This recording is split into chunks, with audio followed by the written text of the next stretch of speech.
Whether you like to fish lakes, bays, or oceans, our guides have the latest information on where you should go this weekend. So if you're after bass, redfish, or snapper, so listen up. This is the one and only Texas Insider Fishing Report. Welcome to the Texas Insider Fishing Report. Presented by Yamaha. We're back on the Texas Insider Fishing Report, hoping you had a fun-filled Memorial Day weekend, hopefully on the water. We're your hosts, Brie Gabrielle and Captain Rick Murphy, with your captains waiting to give you a smooth transition into June full of catching. Rick, can you believe it's already June? I can't believe it, but I also know that June is my birthday. It is your birthday. And we, in the Murphy house, Brie, we celebrate birthdays for the whole month. Really? I got 30 presents coming. That's so great. And I'm talking like this because my wife is sitting here in the audience. And so I'm trying to give her a hint. Get all those presents for you. Yes. There you go. Absolutely. Well, sounds Don't good. Don't forget your present for me. I won't. 30 days of presents. Dave Ferrell is waiting at the CCA workbench, and I know he's got some good stuff to tell us, don't you, Dave? Yeah, you get nothing and like it, pal. Thanks, nothing Dave. and like it. You have to be part of that 32. Well, you know. I'm sure you got 30 something days for over at one your birthday. workbench. Come on now. You got something at your workbench. We're going to be Rick. talking about tuna fish tonight. So Tuna. I might give you a piece of tuna if you're lucky. Okay. That's I'll always take good. it. Sashimi. There Yeah, you man. go. All right, the Upper Coast region is starting us off with an inshore and offshore report, sure to please. So, Captain Caleb Harp, if you're ready and recovered from your booked-up holiday weekend, take it away. That's it. Hey, guys, let's start it off by talking some of these trout. You know, the fishing's been really good with the calm weather that we've had for nearly a week, but it does look like the wind's going to get up this weekend. But, you know, no worries. The good thing is our migratory tide runner trout from the Gulf have finally showed up in the Galveston Bay. You know, each year these trout will start their migration in from the Gulf through the passes and through the jetties up into the bay. And most of the time they're following up big pushes of bait, primarily being shrimp. You know, we call these new fish tide runners because they ride that tide up from the Gulf and settle into the bay. And these are the new recruits. And they're a different breed of fish that don't live here year-round, but, you know, they're much more silver, they have fewer spots, and they fight a whole lot harder, kind of like the fish you'll catch at the surf. But, you know, we need these new fish each year to help restart our bay, so it's a good sign that they're starting to show up. Fishing around the channel on the lower parts of East Bay is going to be your best bet for intercepting these tide runner fish. You know, the reefs in East Bay have gotten some new life to them, and, you know, these new fish have showed up. So the fishing's been good, so check on those areas this week. Mirror lure Little Johns and Purple Demon and Chartreuse Glitter are great. Rig on a quarter or an 1/8-ounce jig head, just depending on the current. But always remember just to keep enough what you need. We need to help our resource out, so don't just worry about whacking and stacking. Let's do a little conservation here. And there's a picture there of Mike Warner, a client of mine, with a solid trout caught on a Purple Demon Little John while drifting in the East Bay last week. So there's some good trout to be caught out there. And then going to redfish, you know, the redfish are thick on the channel in Sabine. You know, the Sabine Pass, or the ship channel, is what they call it. You know, it's full of all types of structure. You got rock groins, humps, drop-offs, discharges, and various inlets all up and down there. And, you know, these redfish are just going to swim up and down looking for bait. You can use crankbaits, you know, like we use on the jetties, but I like to throw just a normal tail up and down the rocks. That way you can pinpoint the school once you find them. And, you know, around the shallow rock walls, you can throw spinner baits, square bill crankbaits, or wake baits. And, you know, when you go to certain areas around that channel that have a grass shoreline, you can switch over to a 4-inch Gulf shrimp underneath the popping cork, and that's always going to be good, you know, for getting bites on redfish. And there's a picture there of a big spot redfish I caught this week. That fish was 27 to 7/8 inches long and went over 10 pounds on the boga. So how about that fish in the tournament, Rick? That'd be a little moneymaker there. Boy, that's a check is what that is, Jack. All right, man, let's go offshore. Well, let's do it. Well, you know, going offshore, you know, Carl from Salty Dolphin Charters out of Freeport says the kingfish action is in full swing right now. They're catching a lot of kings, you know, from 5 miles and 60 miles out. So they're all over the place. But just look for that good green kingfish water. And trolling bottom structure and oil platforms are going to be always your best target areas. But trolling deep dive and rapid magnums or large spoons you know, they're always going to be great artificial choices. But trolling ribbonfish dead on a ribbonfish rig or live hardtails on a kingfish rig are going to be your best natural bait choices. And generally, you know, a kingfish rig is a wire leader that consists of 3 treble hooks tied in a series. But, you know, they're catching kingfish up to 40 pounds right now, and that's not an uncommon fish this time of year. There's a picture there that I've got from Carl that was a 44-pound king caught by Trey, who was out there with Salty Dolphin Charters. As you can see, they're catching some pretty good kings out there right now. And then going to grouper, to expand on the grouper bite we talked about last week, Carl says they're still going strong. And like we said, whenever it comes to Warsaw grouper, you're going to want to make sure that you use heavy tackle. This big fish. The bait of choice for Warsaws is live hardtail up to 2 pounds, hooked in the back of the head behind the eyes with a 10 to 12-aught circle hook with 6 foot, a 300-pound mono leader. But whenever you're fishing for yellow edge and scamp, you're going to be wanting to downsize them to an 8-aught circle hook with a 100-pound leader. And, you're going to want to use a live piggy perch or whole edge squid. And, you should target these fish at 300-plus feet of water, since grouper are a deep water bottom fish. But they're catching Warsaw to 100 pounds, scamp in the 5 to 12-pound range, and they've caught a 34-pound yellow edge this year so far. And there's a picture there of Bill with that 34-pound yellow edge that they caught this year with Salty Dolphin Charter. So, as you can see, that's some pretty good grouper action. But if y'all are interested in going offshore, check out our friends at saltydolphincharters.com. They'll take good care of you. All right, great report. Thanks for starting us off, Caleb. We're going to take a look at the CCA Upper Coast hotspots. Caleb says inshore trout on the south part of the Galveston Bay and some of the reefs in East Bay, drifting with mirror little johns on an 1/8 ounce or a 1/4 ounce jig head, depending on the current. And then offshore, trolling for kingfish 5 to 60 miles out. They're spread out all over the place, so trolling with a Rapala Magnum deep divers or a ribbon fish on a ribbon fish rig, and try maybe a live hardtail on a kingfish rig. That was an interesting angle on that picture, don't you think? Oh, The yeah. grouper? Yeah, man. Made it look nice. That's right. Looked like group of finger. It did. Rick, let's check in with the Star Tri Middle Fresh region to see what guide Matt Loescher has for us on Toledo Bend and Sam Rayburn. Go for it, Matt. Hey guys, I'm going to start off this week talking about crappie. And this time of year, on Toledo Bend, the crappie fishing is just extraordinary. Right now, we're catching a lot of big numbers of big slabs. The water temperature has gotten up there into the mid-80s already. We've had a kind of an unusually hot May the last few weeks, and, they're also pulling the lake down a little bit, so combination of the higher water temperature and the lake level coming down is really getting these fish just stacked up in some areas. And the great thing about it is they're not really that hard to find if you just put the time in. If you get out there around the bridge pilings with your side imaging or around stumps in that, about 15 to 25 feet of water is usually where they like to hang out. The bottom depth, and then those crappie are almost always going to be suspended in about 6 to 15 feet. Lately they've been more in that 6 to 12 foot range, and the weather's been great for it. The lake has been really calm lately, so it's really allowing us to just get out there and look for new schools of fish and target them and find new places. And like I said, they're really ganged up.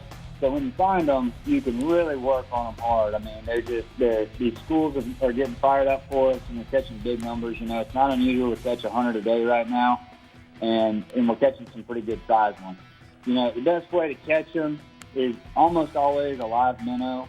I don't like the real big minnows. Just don't try to go for the biggest one, because the bigger bait might get you a bigger fish, but it's going to get you less bites. So I like just an average sized minnow.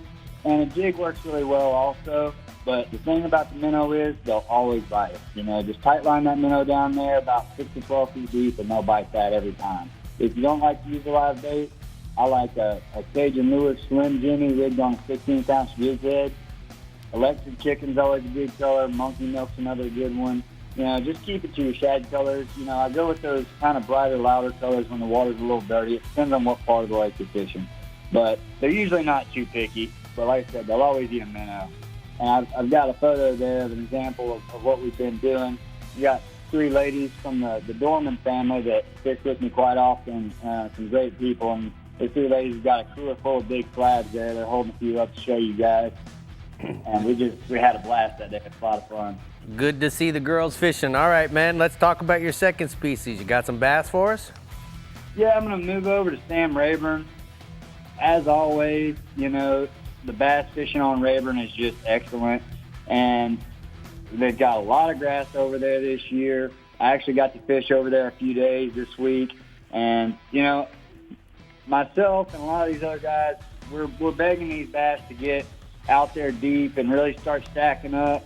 But unfortunately for us, they like that grass a lot, you know, and the grass fishing's fun too, and a lot of guys really like to target that grass, and it's a fun way to catch them. And because the water, you know, staying at a stable level and that grass is just thriving, those fish are just sticking to it, you know, and it's heating up, and all they're doing is just burying themselves up in that grass even more.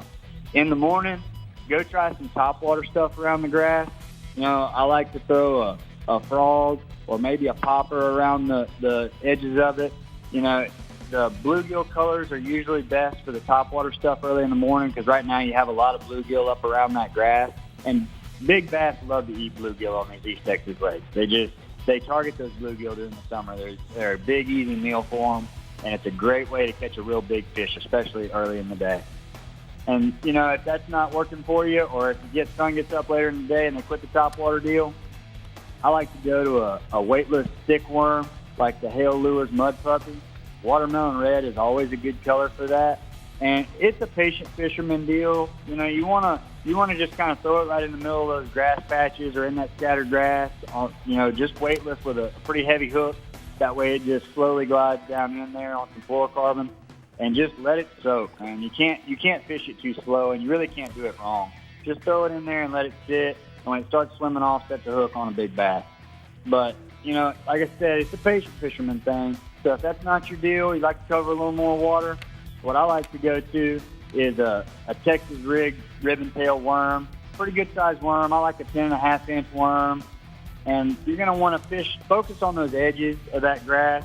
You know, you can go down the grass line with it, focus on the point, and anywhere that grass line makes an irregularity. All right, Matt, we got to go quickly on the catfish or we're going to run out of time. Sorry about that. I got carried on there. I love talking about the Sam Rayburn bass. But, yeah, just start covering water with that worm, and you'll catch some good ones. Real quick, I'm going to touch on catfish. Toledo and Rayburn both have a ton of catfish.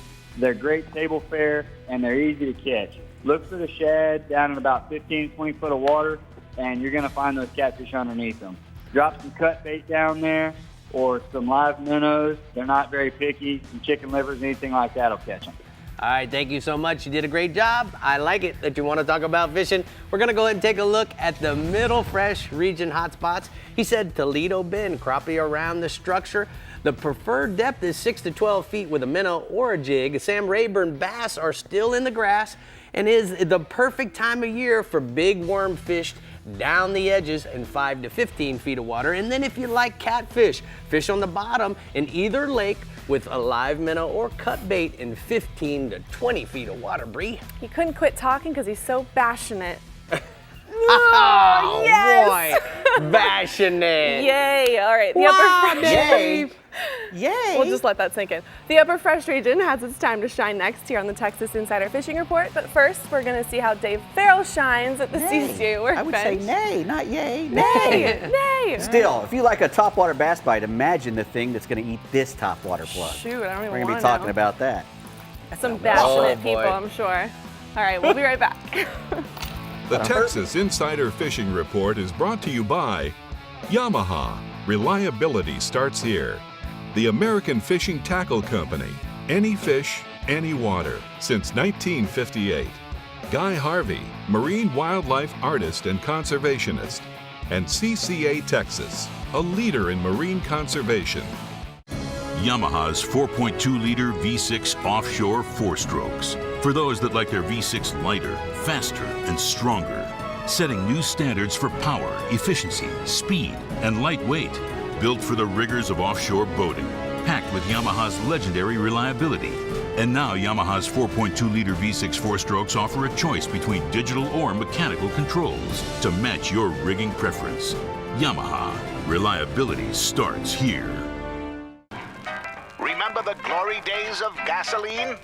It's just not made the same anymore. Kick your gas into gear with StarTron. Pump up the performance in all of your engines. Cure the problems of ethanol with the power of enzymes. And maximize your mileage every time you drive. Kickstart your engines with StarTron. Outside is a bully. There are bears, screaming fleet-footed waters. Arrogant mountains. Goliaths. Goliaths. Goliaths. And 100 other excuses to stay inside. But there are ways to deal with bullies. CCA is the largest marine conservation group of its kind. With 70,000 members in Texas, CCA's mission is dedicated to conserve, promote, and enhance the present and future availability of our coastal resources for the benefit and enjoyment of the general public. So if you care about the health of our Texas coastal resources, join CCA today by going to their website, ccatexas.org, and help them make a difference. Use the promo code REDFISH to receive your free hat with your membership. CCA, the leader in marine conservation.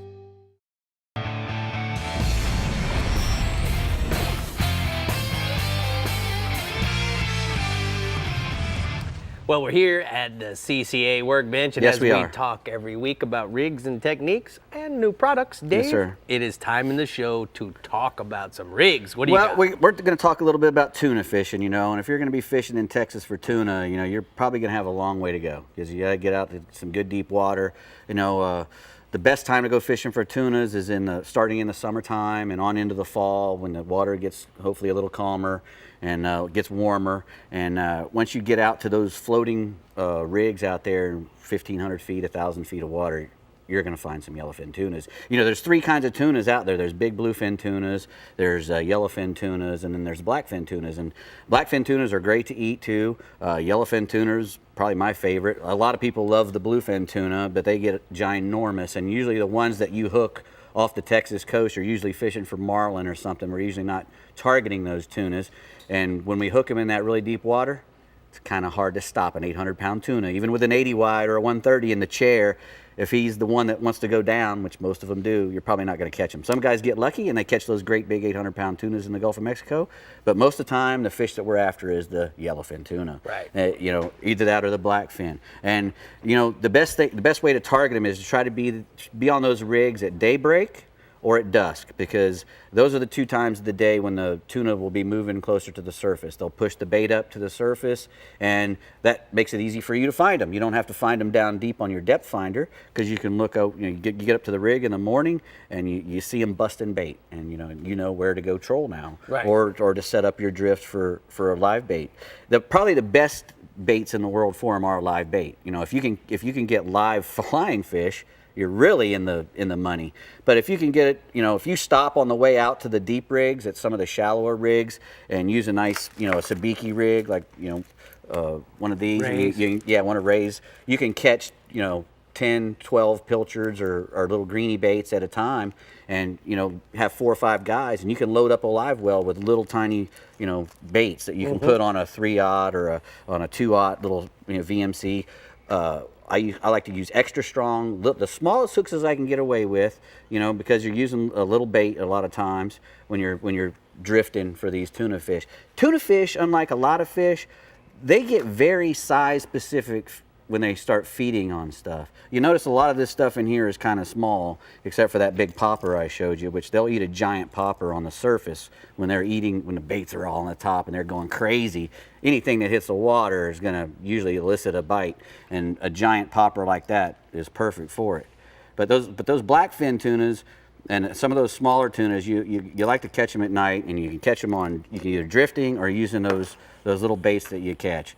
And a lot of those blackfin tunas, if you troll at night, you can catch them. A glow plug like that cedar plug there, any kind of thing that glows, or even a glow jig. If you've got a jig that's a glow-in-the-dark jig, any one of the speed jigs, like one of these with a glow on it at night, is really good for those blackfin tuna. They're year-round off the Texas coast as well. And the good thing about the blackfin tunas is in July when the shrimp boats are working in shallow and about 10 miles out or whatever, when it's 150 to 200 feet of water, you can catch blackfin tunas around those shrimp boats. You pull up on the shrimp boat and you see what's back there. If you see a lot of sharks or too many bonitas and not many blackfins flitting through there, you might want to move on to the next boat. But if you get to a boat and you're seeing quite a few blackfins mixed in with the bonita, then you get you some chum and you just chum them real hard. And when you're chumming those blackfin on the tuna boats, they'll follow you. They'll leave the shrimp boat a lot of times and stay with you if you're chumming real good.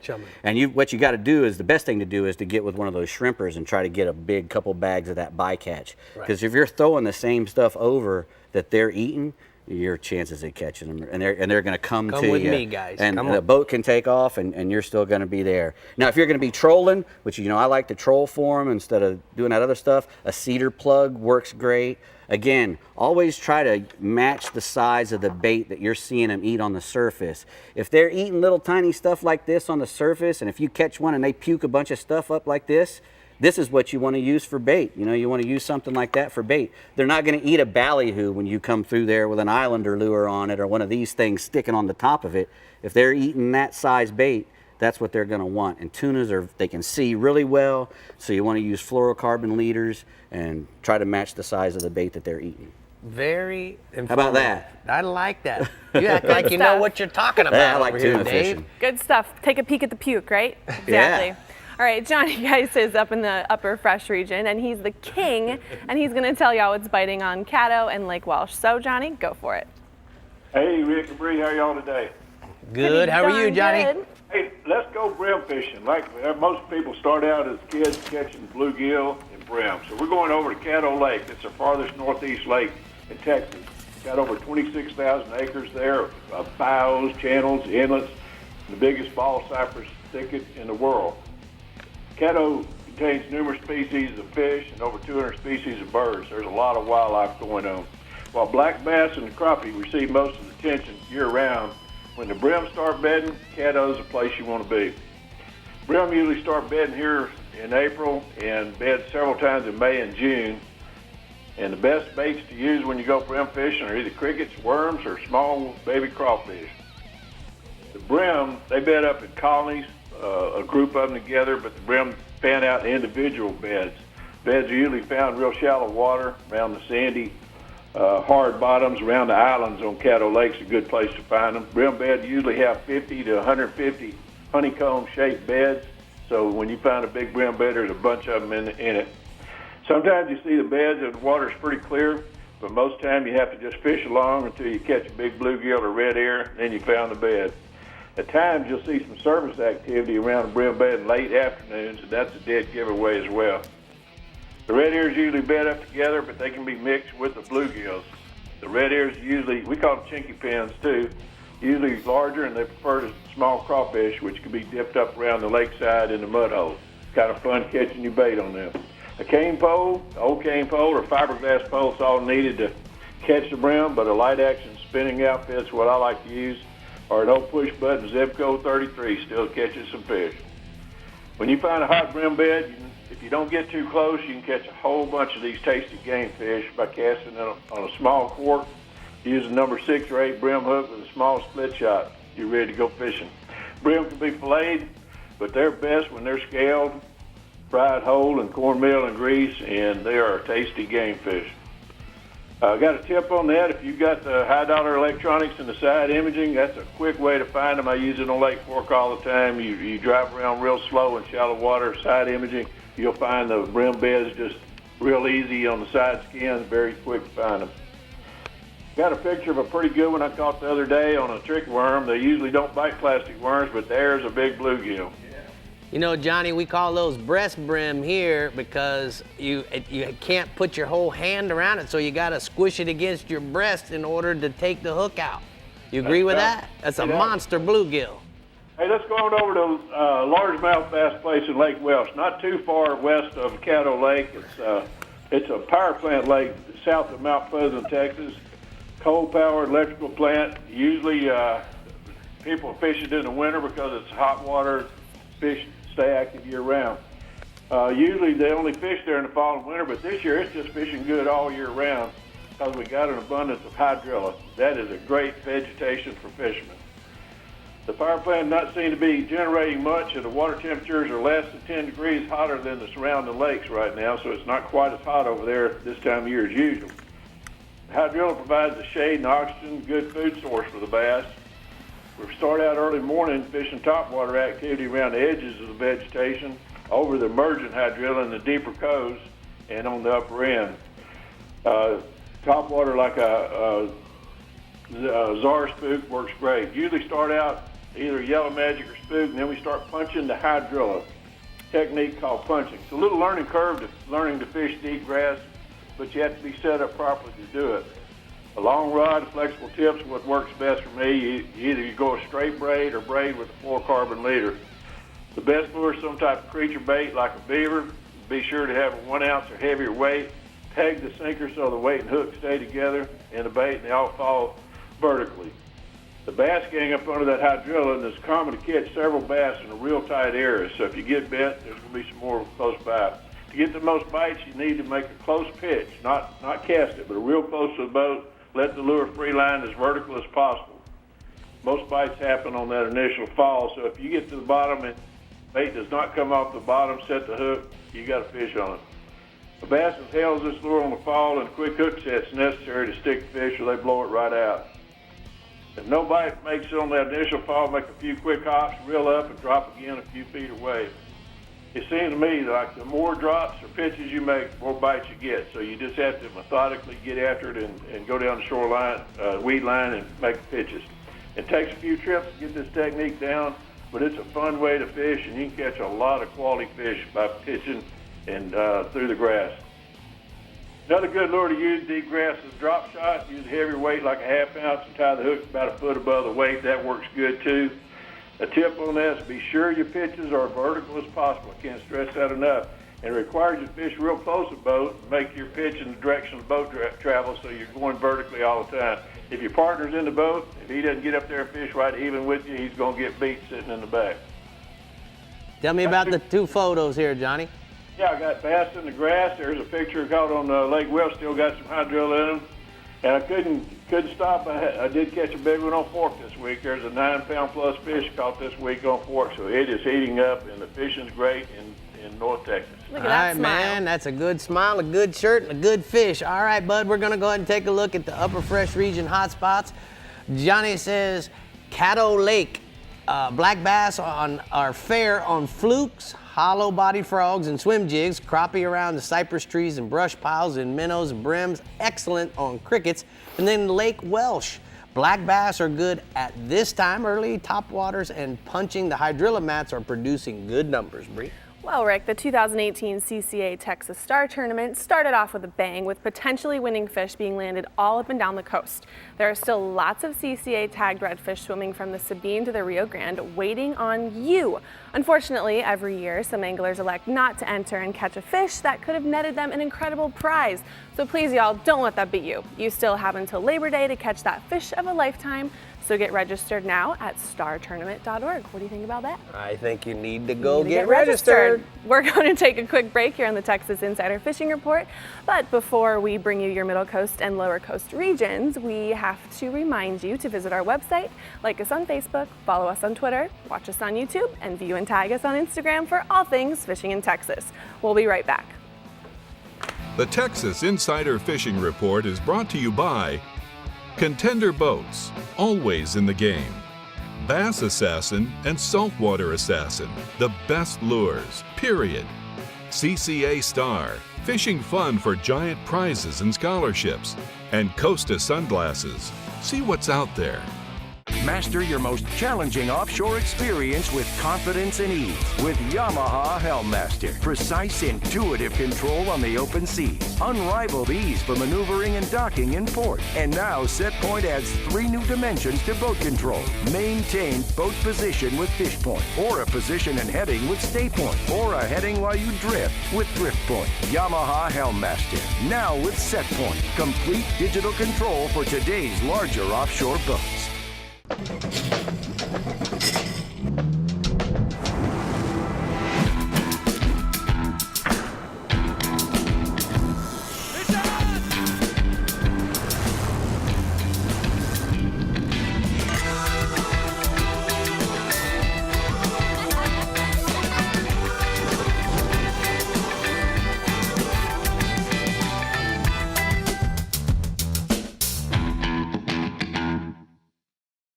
As close as you're gonna get to a sure thing for catching billfish is Guatemala. They're here, man. This has been a 20-year run, buddy.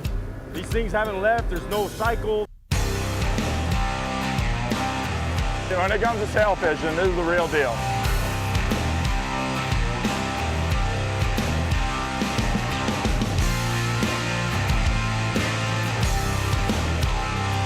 The amount of sailfish here is ridiculous.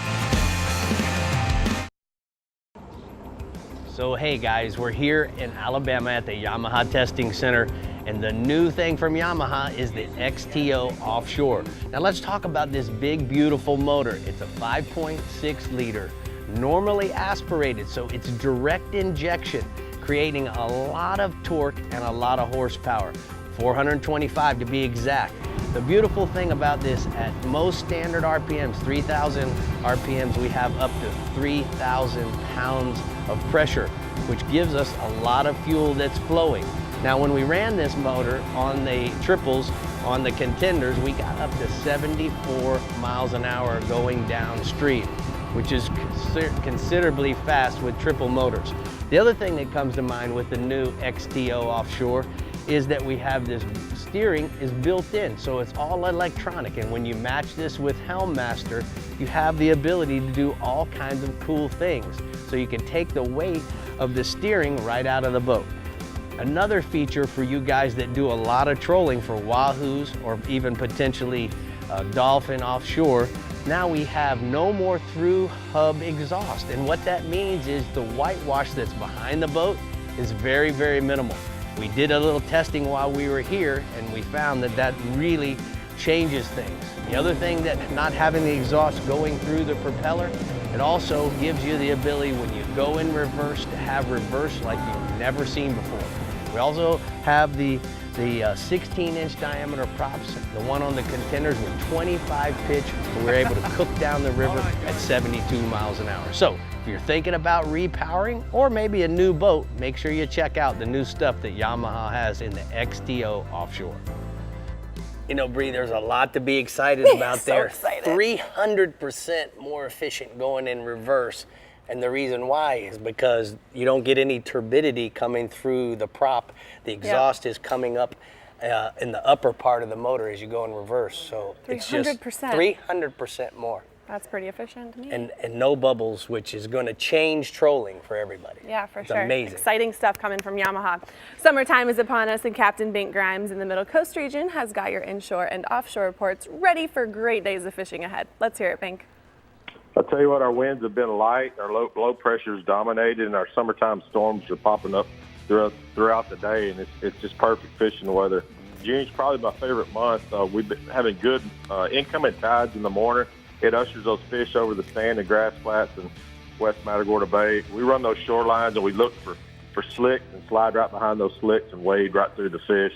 It's a great time to wade the reefs in East Bay as well. We caught some of our largest trout in East Bay on the calm June days. Spots like Drill's Lump, Long Reef, Barefoot Reef, and Half Moon are perfect spots to walk a Super Spook or a Sheep Up over shell pads. And then in Port O'Connor, the Hump is probably my favorite spot in the world to wade. It's a 32-mile run from Matagorda, but we've really been doing good. But there's a lot of sharks out there right now.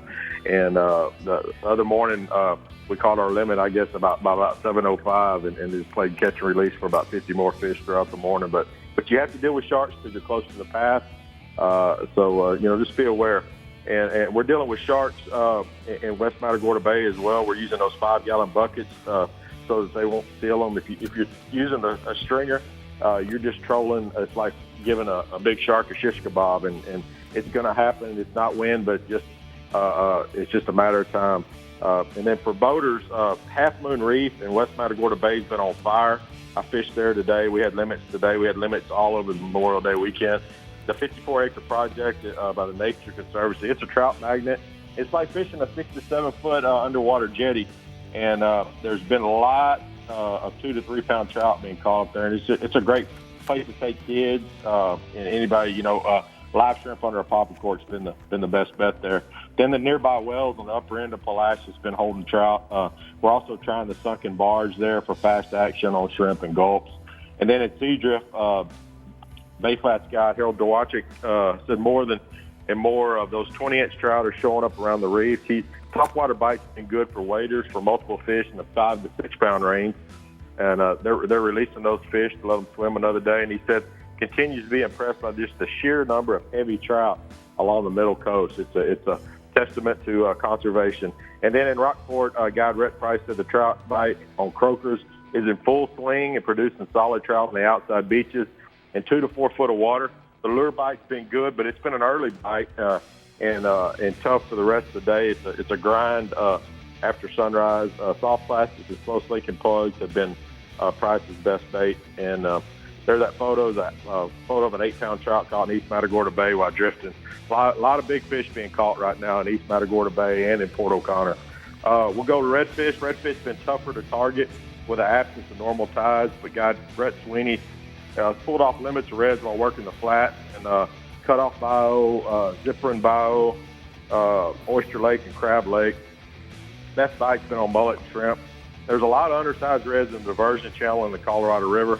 You're drifting along the bank and tossing along the drop-offs of live shrimp.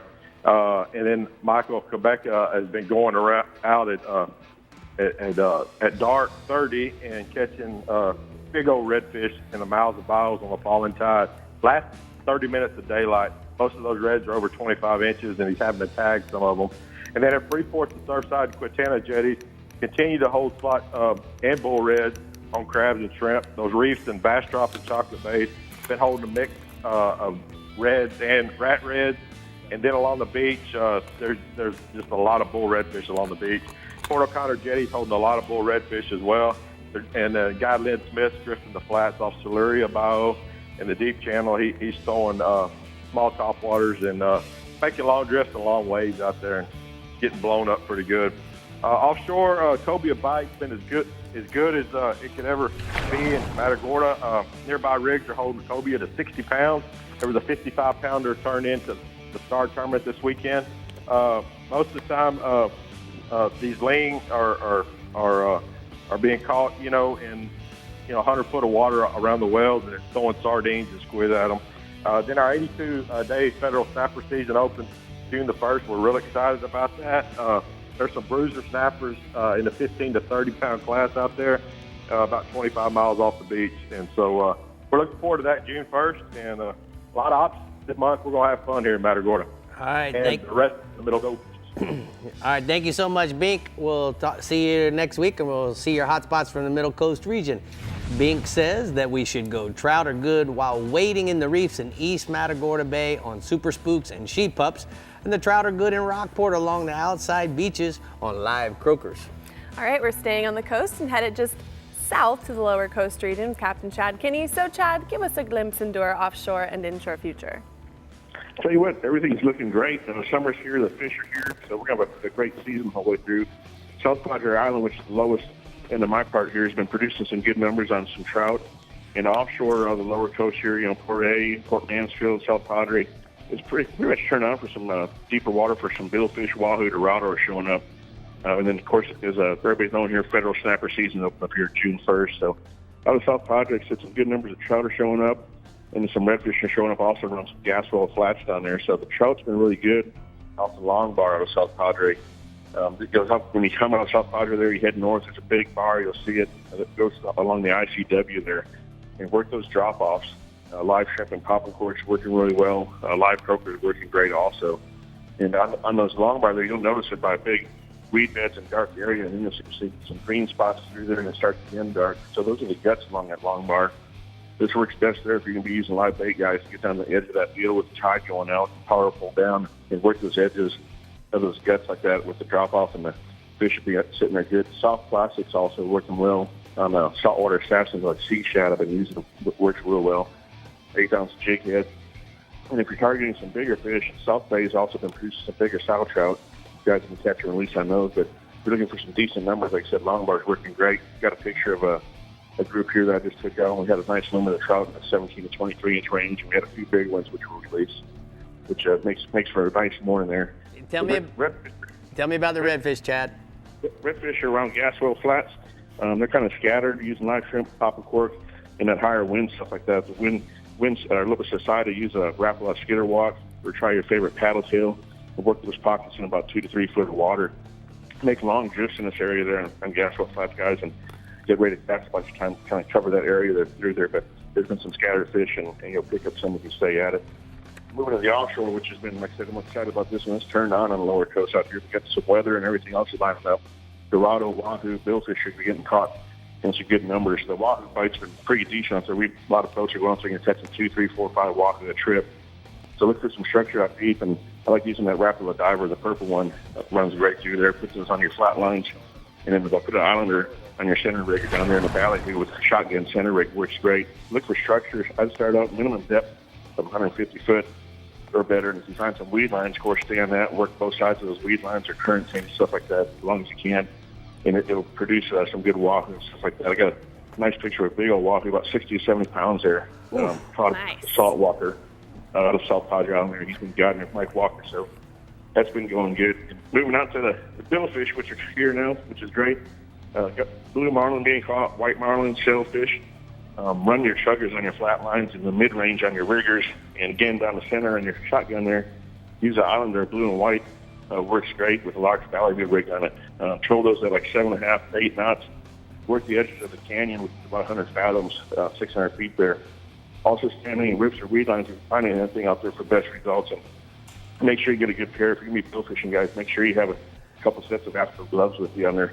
Get a wire glove or release glove, stuff like that, so you can take a wrap on those leaders and save your hands right. That's a lot easier, especially when you're billing these fish, guys. Remember the simple rule, thumb to thumb. So put your hands together, thumb to thumb, keep that bill away from you. And also better when you can hold on to that fish and revive it a little bit before you go ahead and do a release.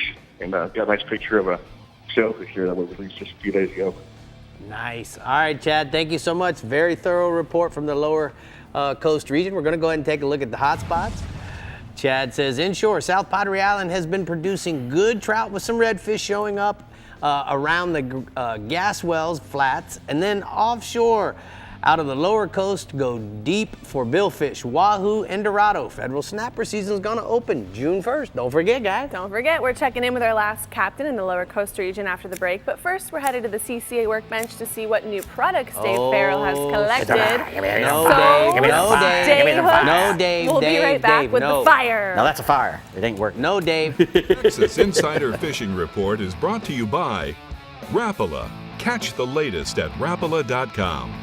Yeti, built for the wild. Building Conservation Trust, CCA's National Habitat Program. StarTron, cures and prevents ethanol fuel problems. And Casa Vieja Lodge, 5-star angling in beautiful Guatemala. When you've got an incredible opportunity in front of you, you want a Yamaha VMAX SHO behind you. Just ask 2017 Toyota Bassmaster Angler of the Year, Brandon Polinick. He'll tell you, if you're an aspiring angler with big dreams and a VMAX SHO, there's no limit to what you could achieve. Light, fast, fuel-efficient V6 performance and Yamaha reliability that lets you focus on your game. Nothing pushes you like a Yamaha VMAX SHO. And that's all we need. We need next quarter so that we can perform to everyone. Yeah? Stop working right now! Look outside. Is this spreadsheet weather? No, it's not. This is fishing weather. So stop clicking, get out there, and catch a bass.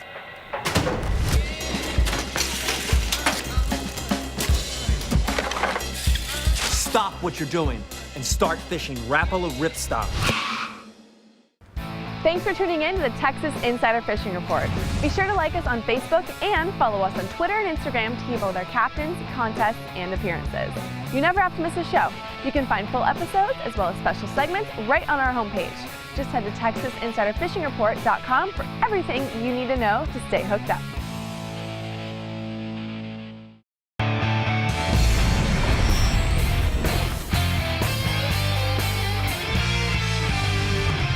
Today's power pole tip, it's about using my drift paddles when I'm fishing a deep water offshore pattern. Now you guys that are in Tampa Bay, I want to tell you this is really going to change the way you troll for groupers in and around the bay on a deep water pattern. It also will help you to manipulate the speed while you're fishing for kingfish. Now, when we're fishing on the reefs and the wrecks, Down in the Gulf, so many times we blow past it because we're simply going too fast because of the wind. I've noticed that I can slow down almost 1 to 1.5 miles an hour by deploying my drift paddles on an 8-foot or a 10-foot blade. So keep this in mind. It's really going to help you in keeping that up and down, straight up and down presentation, whether you're fishing 20 feet of water, 40 or even 60. It's gonna allow you to be over where you wanna fish that much longer. The drift paddles are simply the way to go. Check it out, and that's today's Power Pole tip.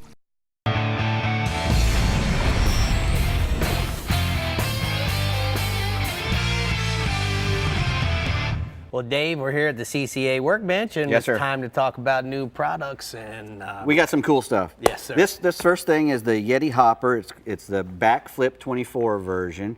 Backflip. It's called the Backflip 24 because it combines the durability of the hopper flip with the ease carry design, because you can turn it into a backpack. You Yeah, can man. put it on your back. They call it a 24. I don't know. It might hold a case. I think that's why they call it a 24, to hold a case of beer, probably, if you wanted to. The thing that's so cool about it is that you can do all of this I'll help stuff. you. Thank Yeah. you. And then you can clip it. Yeah, it's got a chest strap that you can actually, that's removable, and it has a waist belt too that you can take off as well. Yeah, man. Tighten it up, get it right, get it tight. And it, it's tall and wide, so it, it's real weight distributes the weight efficiently on your back, and it's made out of the great stuff. The dry hide. It's not going to mildew. You can't hardly put a hole in it, and it's got closed cell foam insulation inside, so you put stuff in there and it keeps cold forever. Got some stuff on the side too to help you carry. Yeah, you can put all kinds of little doodads in here or whatnot. It's all on the front Exactly. and back. Yeah, man. So plus it all has good handles on it too if you don't want to put it on your back. But if you're going to be hopping down the jetty or something, it'd be a good thing to put on your back. Yeah, man. Or you walking to go bass fishing in a pond. Yeah, they ought to call it somewhere. the jetty hopper. Right. Yeti jetty hopper. Yeah, man. Oh, Good job, I'm Yeti. doing business for them then. Okay. Now these are some Costa sunglasses. These here are called the Cape. We've been having a lot of girls' glasses on, but these are not. These are some boys' glasses, big giant frames. I'm kind of I got a big giant face and a tiny head. Yes, so, you do. So it's these are perfect for me. They have it because they have that big wide frame. They're 100% polycarbonate lens, 580. You got to have those ultra wide temples. They have the prevent eye fatigue, and they also have the Hydrolite nose and temple guards, so they prevent slippage, and they also have a lot of ventilation ports on these. You put them away too fast to let the heat out and whatnot. Oh yeah. And these things have the same And kind of as stuff. you're going forward, it blows in here. Blows to keep it in from air, correct. fogging. Keeps your stuff from fogging up. Same thing with these are called the Montauk's. Made for fishing functionality. Again, they're large, full wrap. They go completely around, but they're ventilated again, 100% polarized. They're really soft on the back. If you notice, the tips of these are really soft on the back, which I'm really glad, because sometimes I get a little bit of a headache from wearing glasses. But with these nice little soft tips and the lanyard ready spot, those are perfect for fishing. They're designed UV protection. Exactly. Designed for perfect light. 580 G. I like it. Very good stuff. Very perfectly polarized. Amazing how light they are. Yeah, very incredibly light. Comfortable. So this is what I was playing with before. This is the Smith's Edge Sport Pocket Pail ×2. It's got 2 sharpeners in it. It's got a little survival thing on there where you can start fires with it. It's got a fire starter. It's got this little doodad that you can lock in place and sharpen hooks or serrated blades. It's got a ceramic sharpener and a carbide sharpener. It's got your little compass on there. It's even got a little whistle. If you blow on the end, if you get lost in the woods, can't find, yeah, there you go. It's got a whistle. It also has a little tiny LED light on it. So, you can get... LED light. Right, exactly. Oh my God. Little LED light on one end. That's at this end, I think, down here. Yeah, somewhere. I see it. Yeah. Anyway, also, they have a high carbon steel hook and file knife sharpener from Smith's. Again, this has got ceramic sticks and carbide sharpeners in case you want to knock down. You got a knife that's really bad off. You can knock it down with a carbide and then finish it off with the soft ceramic. And this is high carbon steel for your hooks and whatnot, and it's got a really nice soft handle, big fat handle, so you can get a good grip on it. Again, those are Smith's. Smith's makes good edge producing products. Did good, Dave. We blew through some stuff, man. Yes, Good we job. All right, Brie, let's go. That was a perfect tool to get lost with. All right, the Yeti Lower Fresh region is now up, and your guide, Matt Reed, has a lot of lake options for you. So listen up. Go for it, Matt. All right, let's get it rolling. I know you saved the best for last. We did. Let's go. Let's talk about the largemouth bass down in the little bitty southern region of Texas. Let's start out kind of in the central Texas area there, the upper part of my region around Austin on Lake Travis. It's still fishing really well. Early in the mornings, the fish are schooling in the marinas. You can catch those fish on a big flutter spoon. Just let it fall down through them in the water column. You catch a lot of the bigger ones that way. Also catch a lot of fish on top waters like a spook or a popar. Those are working best right now on the rocky shores, the steep rocky shores that have some big chunk rock off on the break. Concentrate trying to aim at those scattered pieces of bigger rock away from the edge. When the sun gets up, you can go flip you a creature bait in the trees up the river, and that's a great way to continue to catch some fish. Going over to Stillhouse Hollow, it's fishing really good right now. Throwing crankbaits and Carolina rig soft plastics on the flats with grass on them near the drop on the edge of those flats. It works best to crank them early with a crankbait and then slow down as it gets later in the day with a Carolina rig watermelon candy plastic and catch you some fish along the outside edge of that grass. LBJ is still fishing really good on the lower end. Concentrate where you've got hydrilla. Throw Cincos and jigs. And if you really want to sling a big old bait out there, get you an Alabama rig and put 5 swim baits on it. Slow roll it over the grass, and you might catch you a great big one. Moving on out to the west of Del Rio at Lake Amistad. Amistad's getting kind of low. It's 29.5 feet low right now. There's a really good early topwater bite around the hydrilla on walking baits and poppers. You can throw you a spook or a yellow magic or a pawpaw or something like that, and you get a lot of bites early in the morning around that grass. They'll also bite a swim bait on a weighted hook, a weedless weighted hook around that hydrilla. As the sun gets high, get you a big old worm and get out on that outside edge of the hydrilla and hop it, swim it through that outside scattered grass to catch you some bigger fish. And if you really enjoy fishing deep, get out on those 20 to 40 foot rock ledges that drop vertical into the river. You'll find you quite a few fish scattered up on top of those. I'm really going to stretch it out west now to O.H. Ivy. The bass are biting top waters early in the morning, bone and shad colors on rocky points.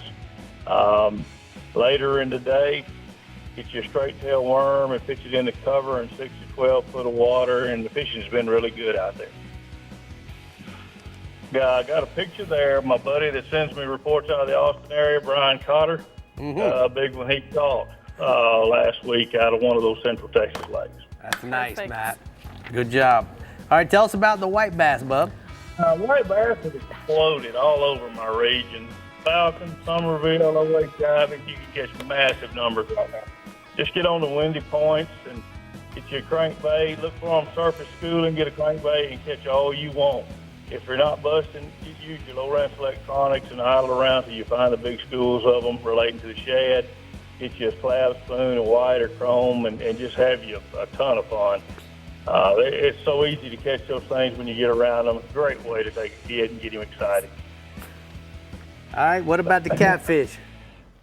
Catfish on Lake Amistad, they've moved their shallow on the flats in the dirtier water in the back of the creeks. Use some dough bait. That's the best way to catch them, but you want to concentrate those catfish by baiting the area with sour grain. That's just a big, big key to catching numbers of catfish. You want to catch some blue cat, get out on those deep rock drops. They'll bait the area also. Get up on top of that rock shelf in that 20, 30 foot range right off the river ledge. Get you some fresh cut shad or dough bait, and you have a real good chance to catch a great big blue cat. All right, Matt, thank you so much. Let me ask you a question, Matt. You know, if I want to come and catch a bass over 10 pounds, I've never accomplished that. What kind of advice would you give me if I was coming to the Lower Fresh region? Give me a call and come to Lake Falcon. I'll give you a good shot. What time? What time of year do I need to do that? Bad time of year, Rick. Strange thing is, the biggest fish I've ever caught here was in August. The biggest fish we've caught each of the last 3 years was in August. Everybody wants to come during the spawn. Yeah, it's great then. But the summertime fishing is phenomenal. I'm sitting here right now looking out over the lake waiting to get out there tomorrow. All right, man. Well, good luck tomorrow. We're going to go ahead and take a look at the hot spots from the lower fresh region.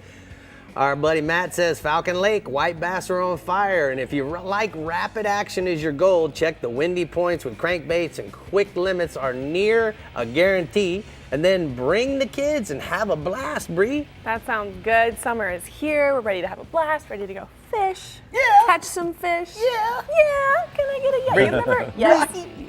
That belly is as hard as a fully inflated basketball. Well, you know, It's got a magnetic pull, too. 2 weeks Look, it's pulling the compass to the north. Look at what the compass is saying. It has its own gravitational pull. Yeah, Lovely. exactly. Thanks, Me guys. is going north, baby. You going with her, I hope. I'm going with her. All right, guys. Thanks for tuning You're in. going to have that baby soon. Very I am. round. We'll see you next Very week. round woman. Baby coming.